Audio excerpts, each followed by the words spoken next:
Oke,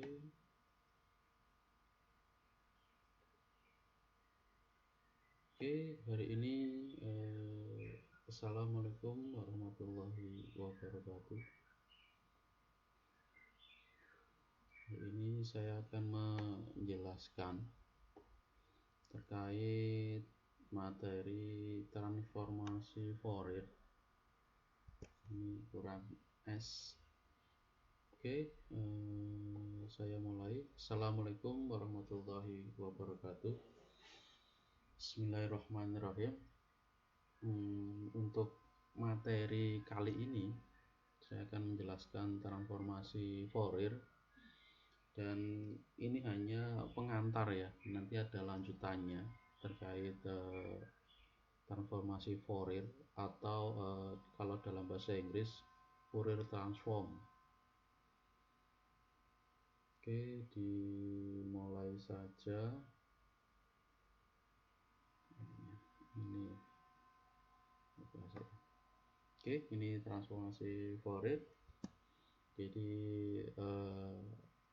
what is the Fourier? Fourier ini adalah penemunya. Jadi penemunya adalah dia Jean-Baptiste James Fourier. Jean-Baptiste James Joseph ya, Jean-Baptiste Joseph Fourier. Dia lahir di Perancis. Dia lahir 12 Maret 1768 di Auxerre, Perancis. Beliau seorang ahli matematika dan fisika. Dia fokus di bidangnya, dan beliau wafat 16 Mei 1830 di Perancis, Paris, Perancis. Pada tahun 1822 beliau mempublikasikan karyanya teori analitik de la couleur. Dalam karyanya dia mengutarakan bahwa setiap fungsi, baik itu diskrit ataupun kontinu, dapat dinyatakan sebagai penjumlahan sinyal sinoid. Karena ini pendapatnya beliau, dan tentunya di masa-masa itu belum ada yang merespon dan apalagi percaya ya. Terus seiring dengan perkembangan zaman, seorang peneliti dan ahli matematika juga, Peter Gustav Dirichlet, dia seorang ahli matematika dari Jerman, melakukan penelitian melanjutkan kinerja terkait Fourier dan memberikan beberapa syarat untuk aplikasi Fourier. Yang selanjutnya aplikasi ini dinamakan direct Fourier, dan nextnya adalah transformasi Fourier. Itu sekilas terkait dari nama Fourier yang disematkan di beliau terkait Fourier transform. Jadi ini penemunya yang melatar belakangi dari Fourier transform, Jean-Baptiste Joseph Fourier.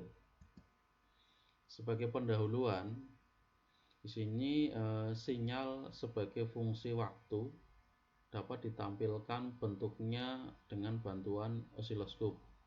Jadi sebuah sinyal dapat ditampilkan di osiloskop. Kalau yang satu dimensi itu secara umum, jadi bisa dilihat secara kasat mata. Terus yang dua dimensi ini yang Lysogeus.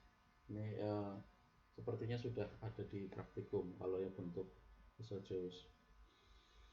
Selanjutnya untuk setiap sinyal, jadi ada sinyal, tetapi ada sinyal juga yang dia itu sinyal yang tidak membawa informasi. Kalau di teknik, sinyal yang tidak mempunyai informasi atau orang awam menyebutnya kemresek ya. Jadi dia tidak mempunyai informasi, itu digolongkan sebagai noise. salah satu informasi yang penting dalam sinyal adalah dia mempunyai frekuensi. Jadi kalau sebuah sinyal dia bekerja di frekuensi berapa gitu. Misalkan sinyal PLN dia bekerja di frekuensi berapa, 50 Hz atau 60 Hz atau berapa. Dengan menggunakan osiloskop kita bisa menghitung frekuensi sebuah sinyal. Jadi nanti kalau misalkan kita melihat osiloskop, menggunakan osiloskop kita bisa menghitung atau melihat frekuensi dari sebuah sinyal. Nah, fenomenanya kalau misalkan sinyal yang mempunyai lebih dari satu frekuensi itu kalau diolah itu mempunyai kesulitan tersendiri. Jadi ada sinyal yang dia bercampur dengan sinyal yang lain itu. Misalkan sinyal EEG. Sinyal EEG itu sinyal yang di otak ya. Jadi ada sinyal beta, sinyal gamma, dan sinyal yang lain. Itu kalau misalkan diolah dia mempunyai kesulitan tersendiri. Selanjutnya kalau pengolahan sinyal dalam domain waktu yang tadi itu kalau misalkan kita ngolah sinyal dalam domain waktu itu tidak cukup menyelesaikan sinyal itu sendiri karena keterbatasan dari domain waktunya. Alternatifnya adalah pengolahan sinyal pada domain frekuensi ya, domain frekuensi, dan ini yang ditawarkan di transformasi tadi yang atas, Fourier. Jadi Fourier transform itu dia ranahnya pada domain frekuensi. Ini contoh sebuah sinyal, ini contoh sinyal EKG. Kalau sinyal EKG ini bentuknya seperti ini. Yang ini adalah ini T. Ini bentuknya kalau misalkan di sini adalah kalau di sinyal EKG itu ada gelombang P di sini. Terus sini QRS di sini, terus nanti ini gelombang T. Itu bentuk dari sinyal EKG. Terus ini contoh dari sinyal suara. Sinyal suara. Ini masih di T ya, di ranah waktu. Terus berikutnya ini contoh dari penjumlahan sinyal. Jadi ada dua sinyal yang dijumlahkan gitu. Terus konsep dasar deret Fourier ini nanti yang dipakai untuk konsep dasar deret Fourier. Nah, kalau misalkan analisanya, ini analisis Fourier itu dibagi dua. Dia itu deret Fourier dan transformasi Fourier. Nanti kita fokus ke sini, jadi fokus ke transformasi Fourier. Dia bisa transformasi Fourier biasa. Terus ada transformasi Fourier numerik. Numerik ini dibagi dua lagi, DFT dan FFT. Ini DFT berarti discrete Fourier transform. Kalau yang FFT fast Fourier transform. Kalau yang untuk deret Fourier ini masuk ke deret trigonometri sama deret eksponensial begitu. Itu untuk konsep dasar deret Fourier. Nanti kita fokus ke analisis transformasi Fourier, terus nanti Fourier biasa, numerik sampai ke sini. Untuk selanjutnya ini misalkan di kawasan waktu ini berubah ke kawasan frekuensi. Ini keterangannya adalah representasi dari operasi di kawasan waktu yang seringkali belum cukup memberikan informasi mengenai isyarat atau sinyal dan sistem di waktu diskritnya. Terus dibutuhkan representasi alternatif, artinya solusi untuk karakteristik sinyal atau isyarat maupun sistem waktu diskrit di luar kawasan domain waktu atau waktu di sini. Kalau misalkan kawasan tersebut dalam kawasan transformasi.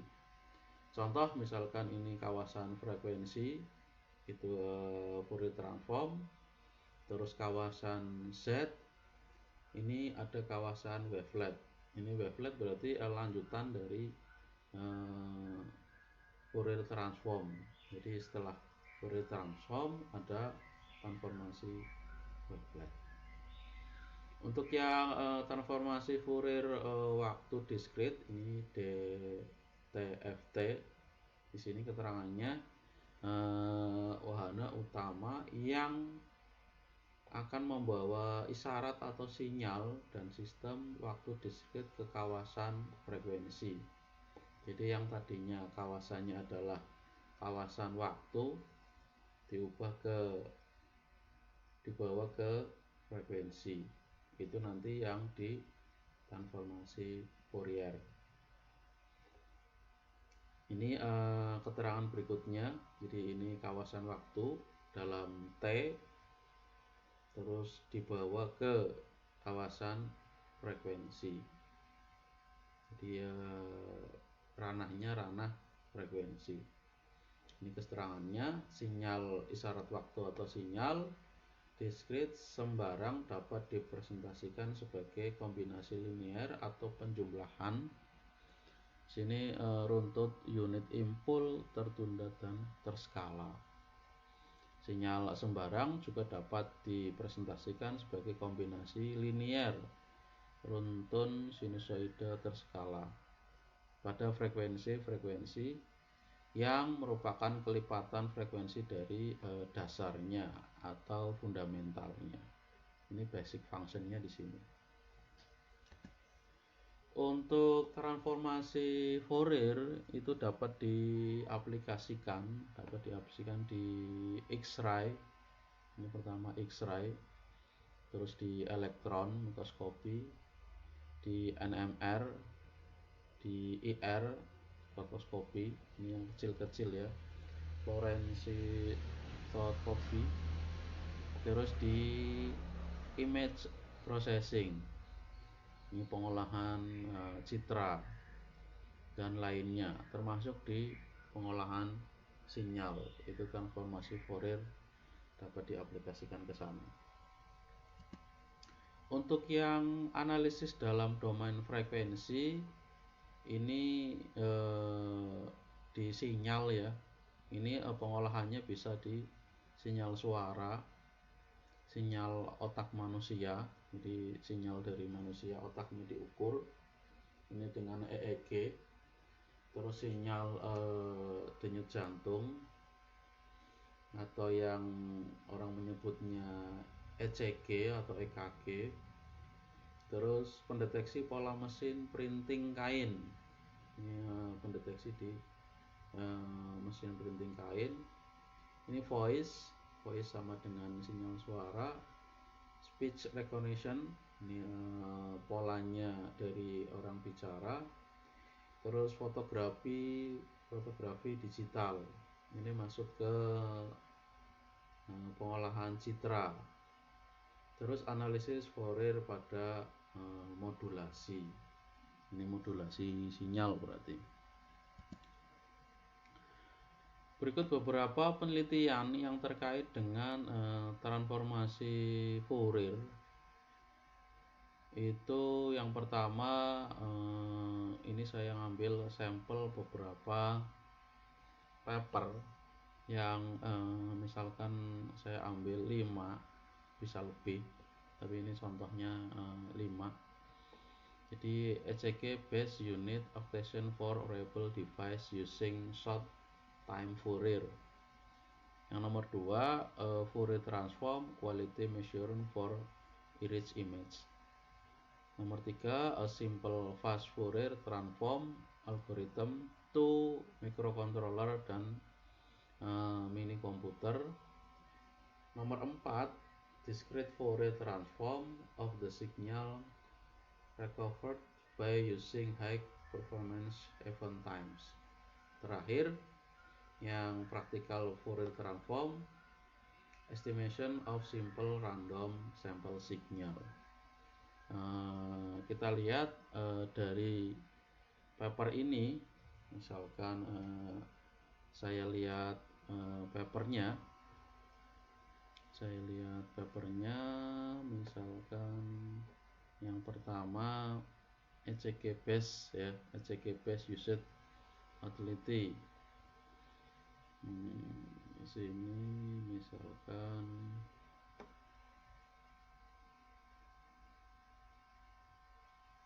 ECG base. Nah, ini papernya.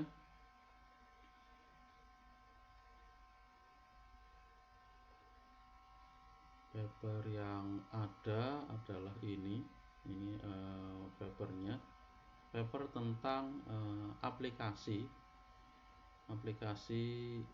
Jadi kalau yang di sini adalah beberapa penelitian terkait dengan Fourier transform. Ini sebuah papernya. Kalau saya melihat sebuah paper, biasanya saya ngecek beberapa identitasnya. Misalkan dari sisi judul, ini berarti judul, ini judul ya, ini judul. Terus ini adalah penulisnya, ini identitas kampusnya, ini berarti email itu. Nah, ini abstraknya. Kalau melihat paper, dibiasakan kita cek identitasnya dulu, termasuk yang judul, karena ini judulnya berarti ECG base use automatically for reliable device using short time Fourier transform. Ini yang kita fokus di sini. Kenapa saya sebagai pengantar menampilkan ini? Itu nanti mempunyai tujuan bahwa yang kita pelajari nanti berguna. Artinya setelah dikuasai, ini contoh-contoh yang berguna dari penelitian menggunakan Fourier transform. Untuk ngecek selanjutnya, biasanya saya ngecek di identitas yang lain. Misalkan nah, ini identitas yang lain. Ini paper IEEE tahun 2016. Saya ngecek di sini. Berikutnya, untuk mengetahui paper tentunya kita membaca, dan yang pertama biasanya adalah abstraknya. Kita baca abstraknya di sini, EKG. Nah, EKG dengan identifikasi ya, base use of identification dan identifikasi. Dan selanjutnya, nah kita fokus ke limited yang short time Fourier transform. Di sini untuk metode using excellent detection performance, terus menggunakan magnitude of short time Fourier transform. Ini yang dipakai. Nah, hasil dari paper ini adalah dia menggunakan atau data subjeknya dari sinyal jantungnya adalah EKG kan sinyal jantung ya. Ini 89 percobaan atau subjek.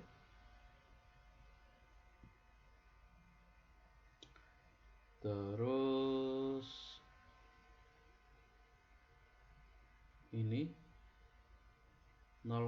didapatkan 0,9% dari EER form ECG datasheet dari 15 sensornya. Itu informasi yang didapat. Terus nanti kita lihat di Fourier-nya seperti apa. Kita cek, ini berarti introduction. Nah, Fourier-nya di sini di lembar kedua. Ini Fourier-nya. Nah, ECG fitur dia pakai Fourier transform, time Fourier transform. Terus nanti ini bla bla bla, disitasi nomornya sekian 678. Kemudian fitur X, prinsipal, komponen, ECG, full wavelet, spektrum, sitasinya sekian. Nanti coba dicek 8, 10, 9, 10, 11, 12. Terus untuk yang short time Fourier transform, ini adalah ini nanti matematikanya. Terus where for give ECG signal nanti di Windows-nya, ini discrete-nya. Nah, ini persamaannya. Nanti kita akan mempelajari ini. Nah, ini yang percobaannya dari example wiring. Ini testing, ini akurasinya. Ini berarti ngecek sinyal jantung yang di denyut nadi. Denyut nadi kan di sini. Nah, di sini denyut nadinya.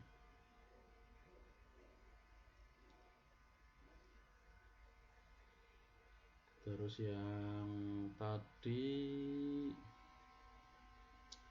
ini ya, papernya spektrum, wavelet 9, 10, 11, 12.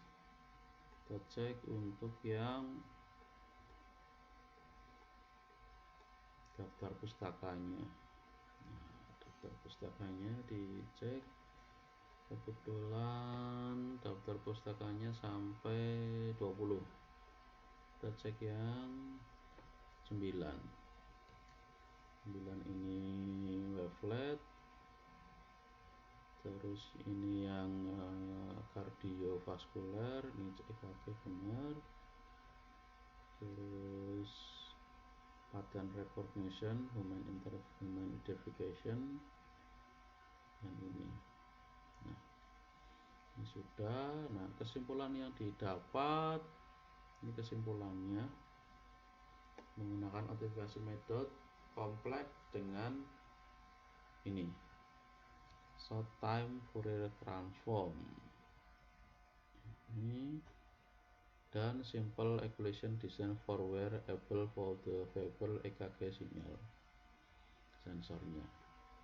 Nah, kesimpulannya adalah sinyalnya fault alarm probability. Nah, yang Fourier transformnya itu yang ini warna merah. Itu yang warna merah.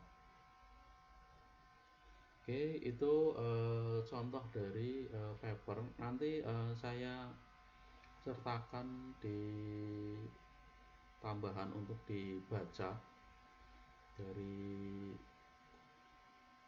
paper ini. Jadi ini sudah aplikasi terkait penelitian di Fourier transform. Yang nomor 2 di sini Fourier transform quality measure from iris image. Ini berarti quality measure for iris mata, berarti citra di mata. Saya ambil papernya yang iris mata. Iris mata berarti yang ini iris mata.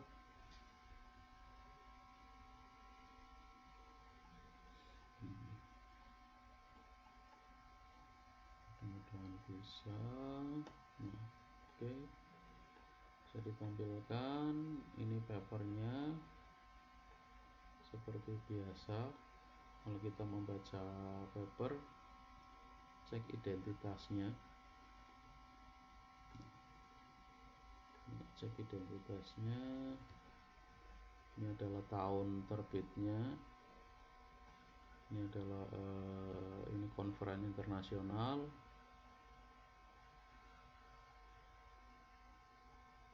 Terus ini judulnya Fourier Transform Quality Measurement for Iris Image.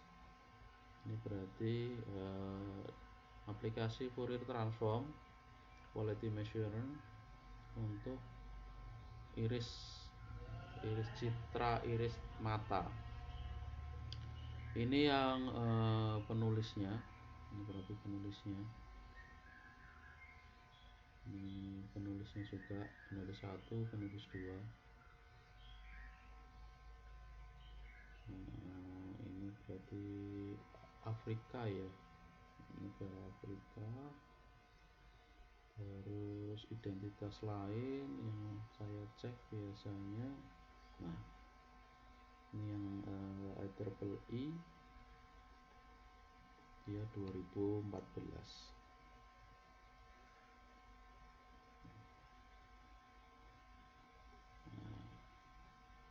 2014, publikasi 2014 terkait pengolahan quality measurement for iris. Dari abstraknya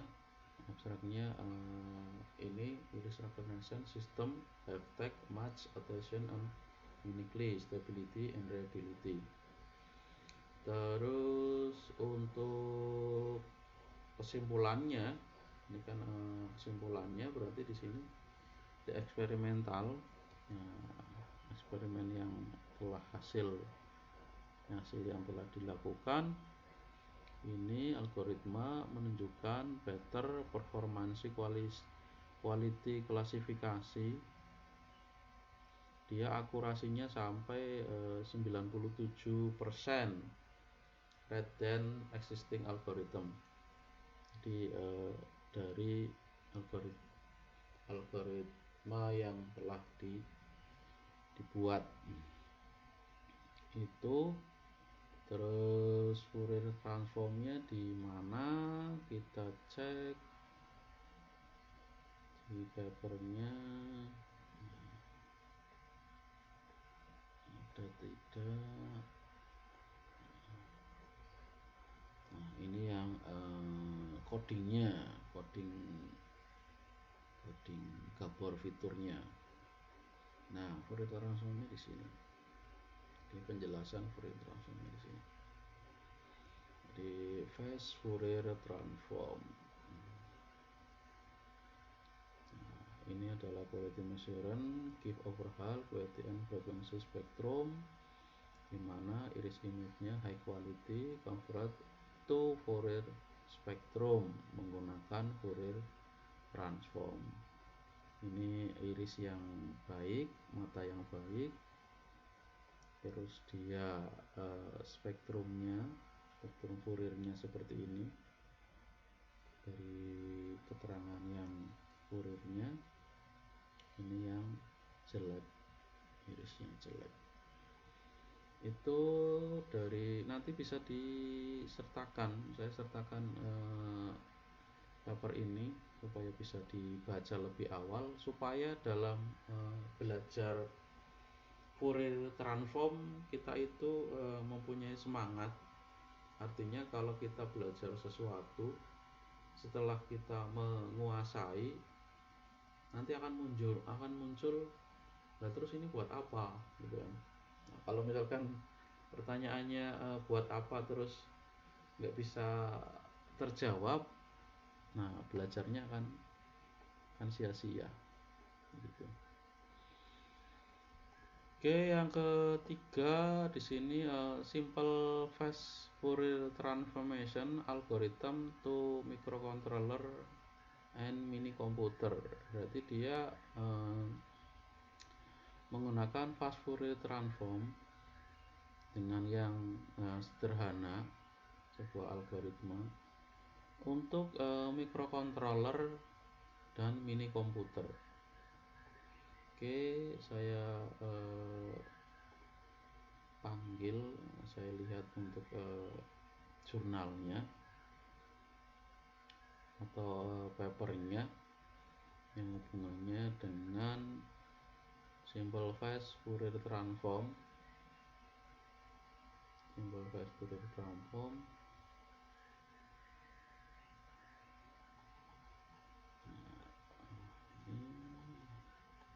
Saya perbesar, ini.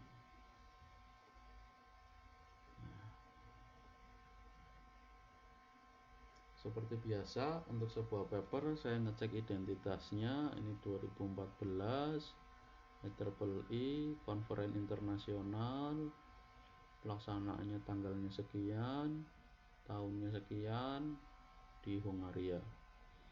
Ini berarti judulnya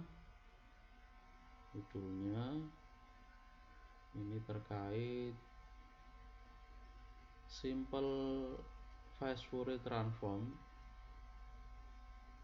algoritma yang membuat algoritma dari fast Fourier transform yang sederhana ya, untuk microcontroller dan komputer mini atau komputer kecil. Ini penulisnya, ini ngampusnya Hongaria, ini penulis pertama, penulis kedua mungkin ya. Jadi ditulis penulis pertama, penulis kedua. Selanjutnya saya ngecek yang ini biasanya.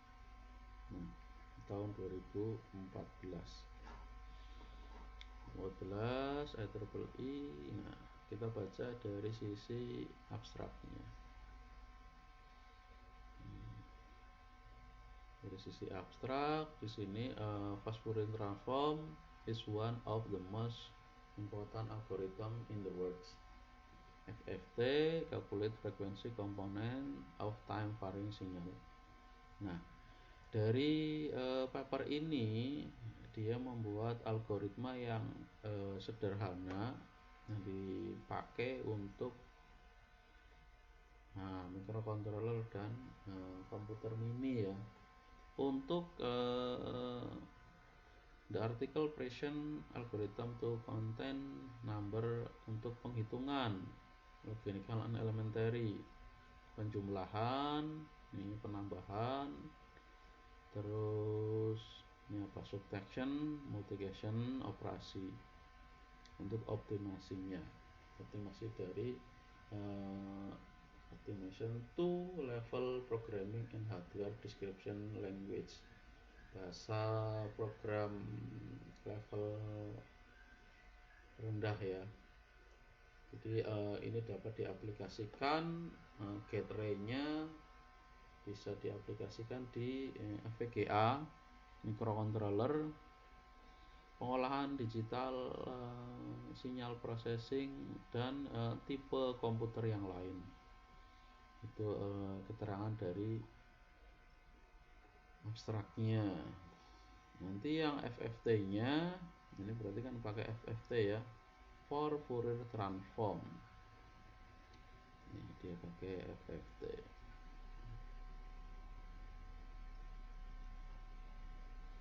Terus yang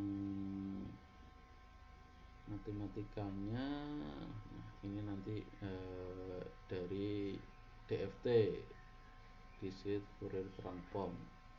Ini nanti yang sintak yang nanti dipelajari, rumus-rumusnya, hitungan-hitungan bakunya. Terus selanjutnya kita lihat lagi yang informasi lanjut lagi.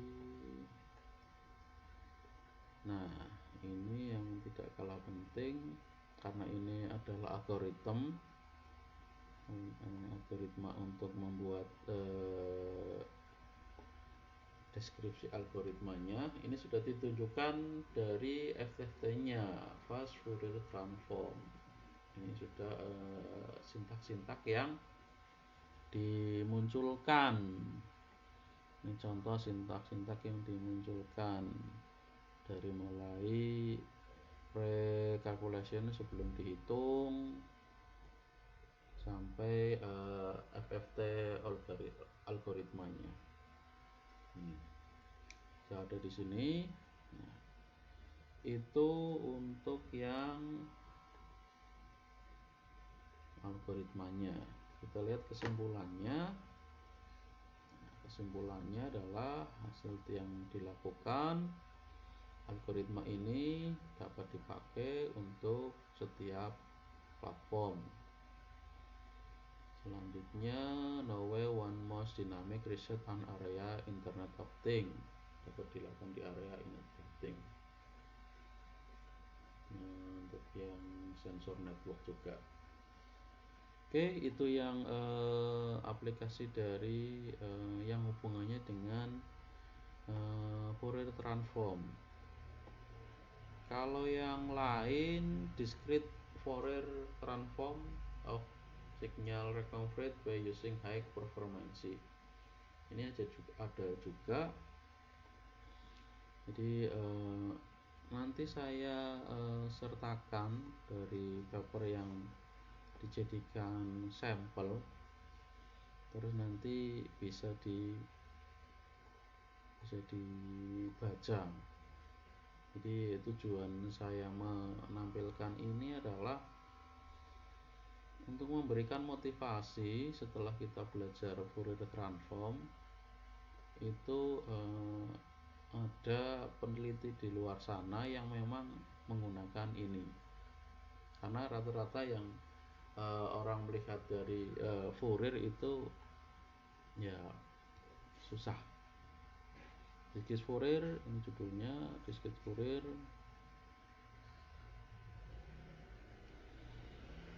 transform of signal reconfigured by using performance. Seperti biasa, ini judulnya.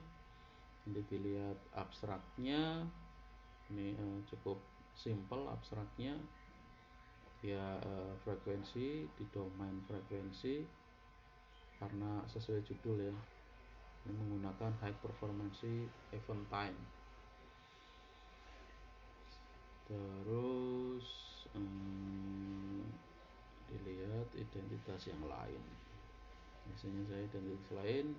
Nah, identitasnya berarti ini kalau misalnya yang dicari ini tahun 2016. Ini identitas lain juga yang conference 2016. Nah, Fourier transformnya di mana? Nah, nanti bisa dilihat di papernya. Nanti saya sertakan di e-learningnya, di submitnya, biar nanti bisa dibaca-baca terlebih dahulu. Setelah nanti ini tahu, nanti semangat untuk belajar direct Fourier, transformasi Fourier, dan selanjutnya Fourier transform itu akan beda dengan kita belajar tidak tahu manfaatnya. Terakhir, fractional Fourier transform estimation of simple random sample signal. Sampel signal berarti sinyalnya adalah dibuat sampel.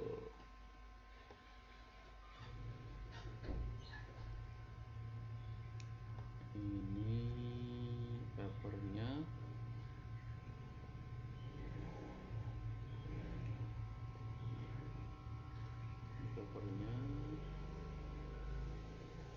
Di rata-rata matematika ya kalau yang Fourier transform. Ini adalah partial Fourier transform estimasi of simple random sample signal.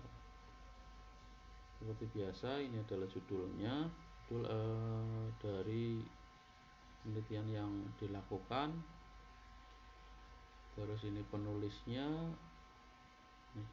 Liang Yu. Kaisang, terus ini kampusnya Cina, ini Cina juga ya. Terus nanti dilihat identitas yang lain, biasanya saya melihat di bawah identitasnya, terus ini tahun identitas yang lain.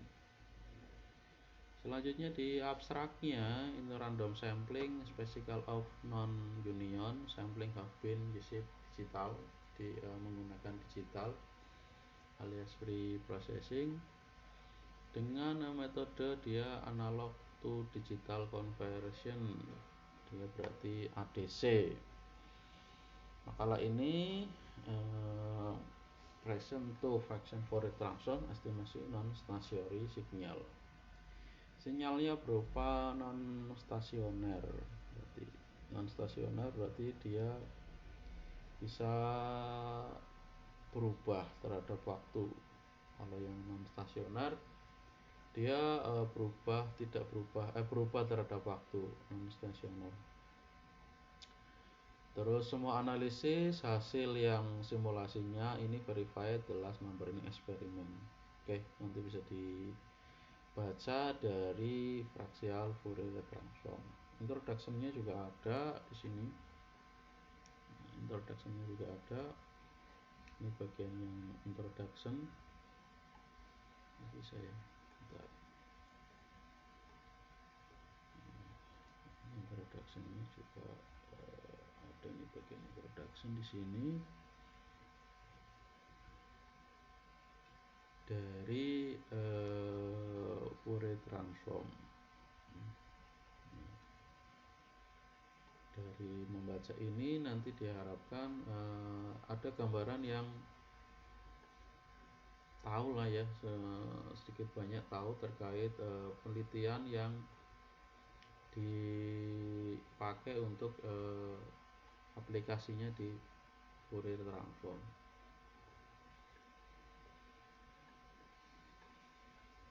Terus sinyal-sinyalnya juga, kesimpulannya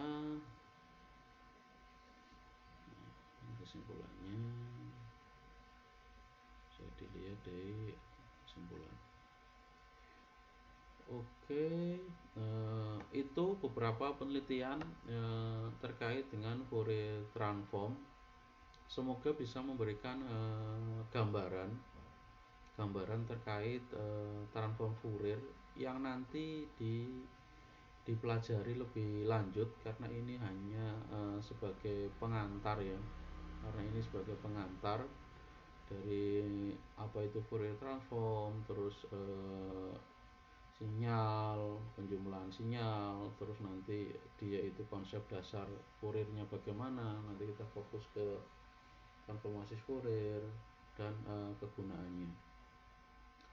Oke, sekiranya itu yang bisa saya sampaikan. Nanti bila ada pertanyaan disampaikan di komen, dan setelah selesai nanti ada lanjutan, berarti lanjutan terkait Fourier transform. Oke, terima kasih, saya tutup. Wassalamualaikum warahmatullahi wabarakatuh.